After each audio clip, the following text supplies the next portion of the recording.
Bonjour chers amis, j'espère que vous allez tous bien. Donc content de vous retrouver aujourd'hui pour cette nouvelle recette de pâtes avec de la viande hachée. Trop bon. Au fait, c'est une recette déjà faite. Donc quand vous allez voir, vous allez peut-être avoir l'effet de déjà avoir vu. Donc vous avez raison, c'est la même marche à suivre que comme quand j'ai fait des cannelloni. Donc, pour ça, on va commencer par hacher 2 oignons, 2 gousses d'ail, le poivron rouge, les piments verts, 2 carottes, un morceau de céleri, 3 tomates. Je vais couper tout en cubes. Ensuite, je vais prendre une poêle. Je vais aller mettre un petit peu d'huile d'olive. Je vais aller commencer par faire frire mes oignons et mes gousses d'ail. On laisse les oignons jusqu'à ce que et l'ail jusqu'à ce qu'ils deviennent translucides. Une fois translucide, on va aller rajouter la viande. Dans cette recette de cannelloni, la marche à suivre, elle est la même que les pâtes que je vous ai montrées en introduction de la vidéo. Une fois que les oignons et l'ail translucides, je vais aller rajouter 500 g de viande. Je vais laisser un petit peu ma viande. Une fois qu'elle commence juste à changer de couleur, je vais aller rajouter les légumes que je vous note sur la vidéo. Je vais rajouter carottes, céleri, piment et poivron. Je vais continuer à mélanger pour faire cuire mes légumes que je viens juste de rajouter.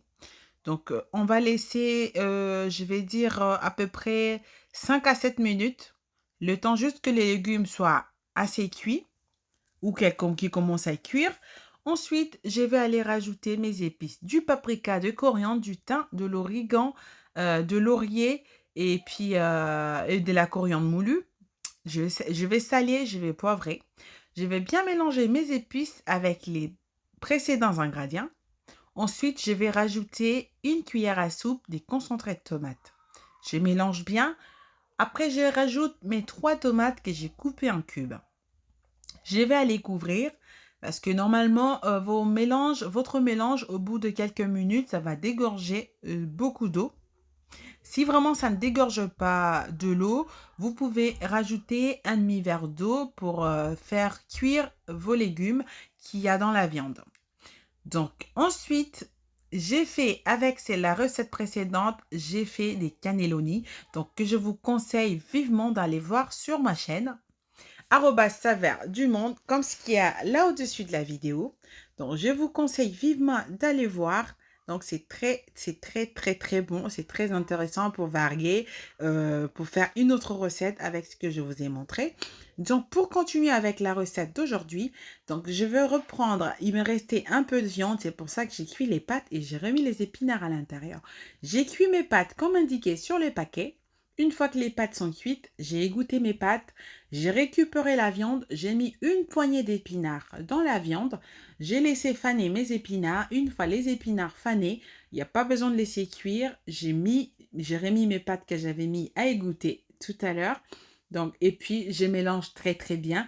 Si vous trouvez que c'est trop sec pour vous, ou franchement, c'est pas sec, mais si vous trouvez que c'est sec, vous pouvez rajouter un petit peu de crème fraîche ou rajouter un peu de lait. Donc, c'est vous, vous faites à votre guise. Donc voilà, chers amis. Donc c'est une recette 2 en un, on va dire, parce c'est la même recette qui a fait des cannelloni et c'est la même recette qui a fait des pâtes aux épinards, etc. Donc voilà. J'espère que cette recette vous plaira. Merci de l'avoir regardée jusqu'ici. On se retrouve très prochainement pour la nouvelle recette. Portez-vous bien. Bye bye.